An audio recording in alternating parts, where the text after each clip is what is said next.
Hello everyone, সকাল সকাল উঠে আমি রেডি হয়ে নিয়েছি যোগা ক্লাসের জন্য। ক্লাস করার আগে রোজকারের মতো বিটের রসটা খেয়ে চলে যাব ক্লাস করতে। বিটের রসটা খেতে জঘন্য হলেও স্কিনের জন্য কিন্তু এটা খুবই ভালো। ঘেমে নিয়ে একসা হয়ে বসে পড়েছে ওদের সাথে একটু সময় কাটাতে।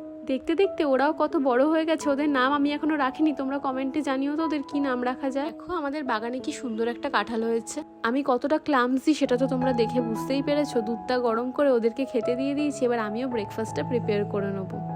তারপরে একটু তরমুজ খেয়ে নিয়েছিলাম। আর আজকে লাঞ্চে ছিল টক ডাল, আলু ভাজা আর সয়াবিন আলুর তরকারি, আর সবশেষে ছিল আমের চাটনি।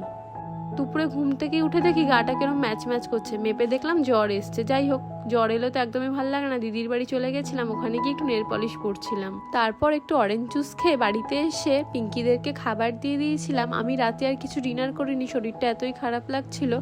রাত্রেবেলা প্যারাসিটামল খেয়ে একটা সিরিজ দেখতে দেখতেই ঘুমিয়ে পড়েছিলাম।